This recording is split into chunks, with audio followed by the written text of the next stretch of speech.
12.12라는 이 역사적 사건을 가지고 지금 전두환 대통령을 공격하는 세력들이 아주 강력하게 자리 잡고 있습니다. 그런데 제가 12.12 사건과 관련한 모든 관련된 기록들을 확인한 결과 우리가 알고 있는 12.12 이것은 전혀 역사적 사실하고는 아무 관련이 없습니다. 나중에 12.12 사건의 피해자라고 알려졌던 그런 사람들이 김영삼이라는 사람하고 손을 잡고 우리 역사를 다 뒤집어 가지고 오늘날 전두환 대통령을 공격을 하는 무기로 사용하고 있을 뿐입니다. 자, 그러면 12.12에서부터 5.17, 5.18에 이르는 이 과정에서 전두환 대통령이 안 계셨으면 이 나라는 어떻게 됐을까요? 아마 모르긴 몰라도 그 시대에 그냥 이 역사가 그대로 흘러갔다면 김영삼 아니면 김대중이라는 사람이 1980년에 대통령이 됐겠죠. 그러면 그 당시에 제2차 석유위기로 한국이 지금 거의 절체절명의 위기에 처해 있었습니다. 그 위기를 김영삼이나 김대중이 같은 그런 사람들이 슬기롭게 극복할 수 있었을까요? 김영삼이라는 사람은 그 훌륭하게 모든 선진국으로 올라갈 수 있는 모든 조치들을 다 만들어 놓은 그런 나라를 물려받고도 IMF 외환위기라는 것을 자초해 가지고 나라를 완전히 거덜낸 사람 아닙니까? 김대중이라는 사람은 대통령이 돼가지고 무슨 짓을 했습니까? 대한민국의 세금을 북한에다 갖다 퍼줘가지고 핵무기를 만들고 미사일을 만드는 그런 일을 통해 가지고 대한민국을 지금 크나큰 위기로 빠뜨린 그런 흉악한 범죄자 아닙니까? 그런 사람이 만약에 1980년에 대통령이 됐다면 이 나라는 어떻게 됐겠습니까? 저는 화합평의 사장님을 모시고 그 유튜브 방송을 하면서 아주 중요한 몇 가지 사실을 깨달았습니다. 대한민국이 건국된 이래 우리는 굉장히 큰 위기들을 많이 겪었는데 그 중에서도 두 번의 커다란 위기를 우리의 이 군인들이 앞장서서 이 나라를 구해낸 그런 역사적 사실을 발견했습니다. 첫 번째로는 1961년 5.16이었고 두 번째로는 1976년 10월 26일 박 대통령의 서거에서부터 1980년 5공화국이 창출되는 이 과정에서 우리 군 출신 인사들이 나라를 구해낸 일이었습니다. 자, 우리가 5.16을 한번 다시 돌아보도록 하죠. 국가재건 최고회라는 것이 만들어졌는데 그 국가재건 최고회라는 것은 어떤 성격이었는지 제가 관련 사례들을 다 들춰본 결과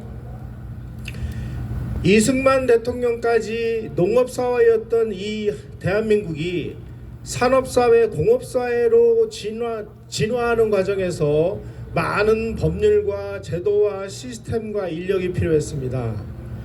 그러한 법률과 제도와 시스템과 인력을 기르기 위한 모든 준비를 하는 과정이 바로 5.16과 국가재건 최고회라는 과정이었습니다.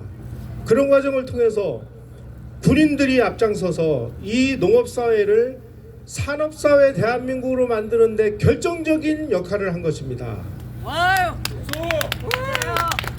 그렇게 해서 우리가 산업사회로 진출을 해서 이제 또 한 번의 점프업을 해서 이제 정보화 사회로 이행을 해야 되는데 그 당시에 1979년에서 80년에 이르는 이 과정에서 국가보위 비상대책위원회하고 국가보위 입법회의라는 게 만들어졌습니다.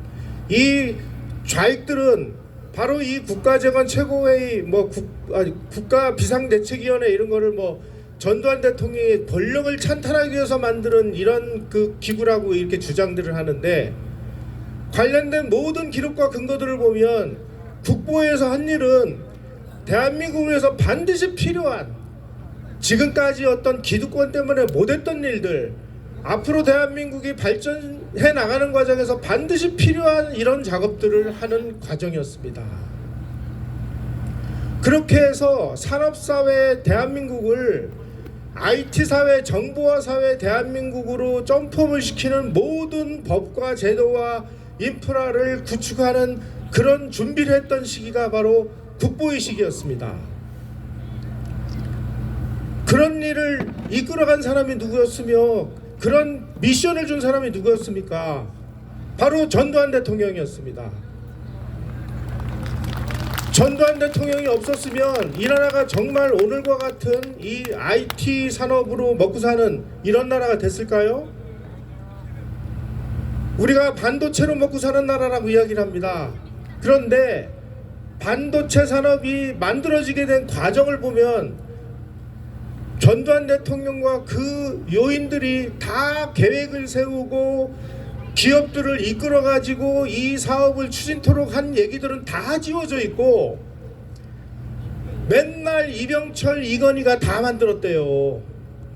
하지만 모든 역사적인 사실들을 따져보면 이미 이병철 회장이 삼성이 반도체 산업을 선언한 1983년 동경선언 이전에 1981년도에 이미 정부에서 반도체 산업 육성진흥법이라는 걸 만들었고 그 육성진흥법에 의해서 한국 기업들의 참여를 열심히 전두환 대통령이 독려를 했고 그런 독려를 받은 이병철 회장이 반도체 산업에 참여를 해서 오늘날의 이런 반도체를 먹고 사는 대한민국을 만들어내는 것입니다.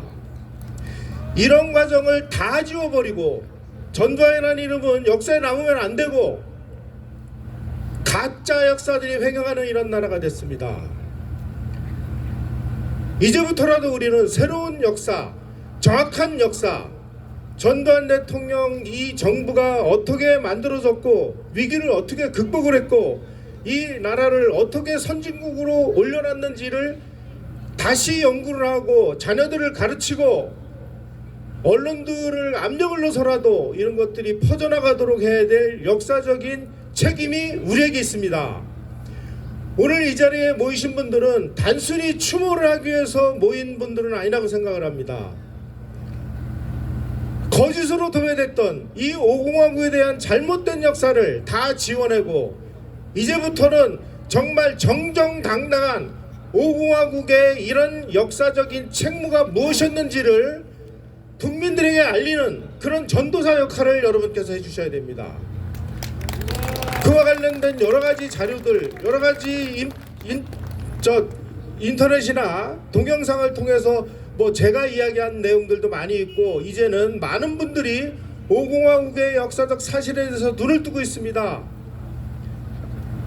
이제 이런 작업들을 더 열심히 해서 어느 누구도 시비를 걸지 않는 진짜 5공화국의 역사, 진짜 전두환 대통령의 모습을 우리가 후대에게 알려야 될 막중한 책임을 가지고 여러분들은 이 자리에 오셨다고 생각을 합니다. 저도 제 힘이 닿을 때까지 제 5공화국의 역사적 사실이 무엇인지를 밝히는 작업을 저는 해나갈 겁니다. 용기를 가지고 욕을 얻어먹더라도 우리가 안 하면 아무도 안 하는 것입니다. 박정희 대통령이 일으킨 근대화 혁명을 전 대통령이 이어받아 가지고 선진화 혁명으로 달성한 이 나라를 지금 좌익들이 찬탈하려고 좀 이 난리 부르스를 치고 있는 모습들을 보면서 이제는 진정한 깨어있는 우리가 나서서 이 나라를 지켜야 될 때가 왔습니다. 아마 이것이 전두환 대통령이 지하에서 바라고 있는 그런 일이 아닐까요?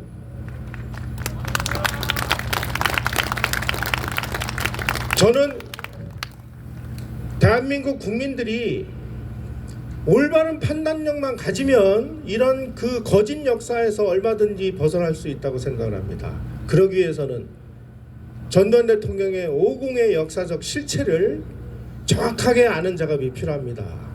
우리 모두 이런 일에 힘을 합쳐주시기를 바라면서 제 이야기 마치도록 하겠습니다. 고맙습니다. 네, 김영삼 대기자님께 큰 박수 부탁드립니다. 감사합니다, 대기자님. 네, 다음은 전두환 대통령의 업적을 하이라이트 동영상으로 보시겠는데요. 본 동영상은 매우 힘든 가운데 4년째 락스퍼 영화제를 개최해서 역사에 대한 올바른 평가가 이루어지도록 혼신의 힘을 다하고 있는 허은도 영화 감독님이 제작을 하셨습니다. 네, 허은도 영화 감독님 어디 계실까요? 손 한번 들어주세요. 네, 네, 이쪽 저쪽에 계신 계십니다. 네, 허은도 영화 감독님께 큰 박수 한번 부탁드리겠습니다. 영상 내보내주세요. 네, 그러면 하이라이트 동영상 보시겠습니다.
네, 멋진 영상을 준비해준 허은도 감독님께 큰 박수 부탁드립니다. 다음은 종교의식을 갖도록 하겠습니다. 먼저 불교의식을 진행하겠습니다. 불교의식은 법일 스님, 웅천 스님, 청보 스님께서 올라오셔서 하시겠습니다.